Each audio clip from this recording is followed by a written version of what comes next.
Hello everybody and welcome to our April Cayenne Red arrangement.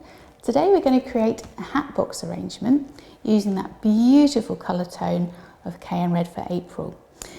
Now we're actually going to use a different colour tone as well, so we're going to use some other roses that will actually add to the vibrancy of this arrangement. So the contrasting colours really foil each other, so showing off each colour individually. So this would make a perfect arrangement to decorate your home with, or a perfect gift for that person that really deserves recognition. So the flowers that I'm using today are these lovely sweet Avalanche roses, which are the roses that we've chosen to complement these spray red roses, which is Mirabel. As you can see, a real perfect colour balance. We're also going to use some mini gerbras. Now this mini gerbera is a spider variety and it's called Larsson. And then the foliage that I'm using is the Eucalyptus Cinerea. And the Eucalyptus Cinerea always works beautifully with that pale pink tone and really in vogue. So that's my fresh products.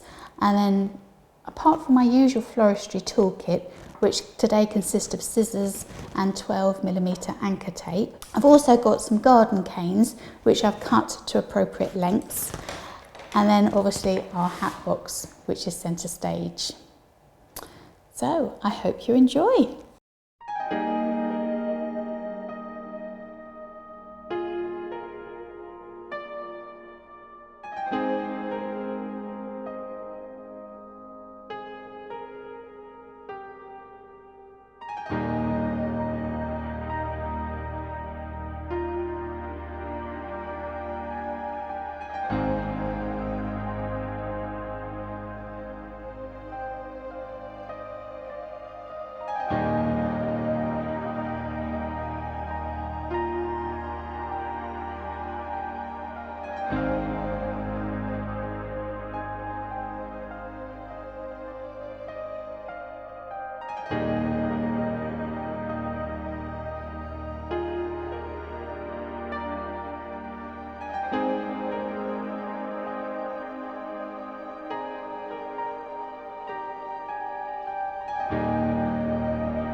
So as always, I have some top tips for you.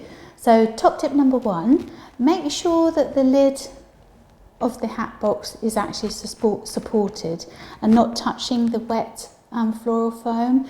If it is touching the floral foam, it will soak up water and then you won't be able to use the hat box afterwards. The top tip number 2, the hat box is actually lined, so you can fill it up with water before you make the arrangements. And then top tip number 3, this hat box can actually be used as storage once the flowers have died, so it makes it a perfect memento if you're giving it away as a gift. Alternatively, if you are using it for home decor, then you can store bits and pieces in that as well, so a perfect gift. Okay, so next up, we're going to be exploring how you can incorporate the Cayenne colour scheme into a corporate design. Well, I hope you've enjoyed watching this today. I hope it's given you some inspiration to have a go at doing this yourself. Don't forget to like us, share us with your friends, family and flower clubs, and also don't forget to visit our YouTube channel for lots more tips, hints and inspirational ideas. Thanks for watching. We'll see you again very soon. Bye for now.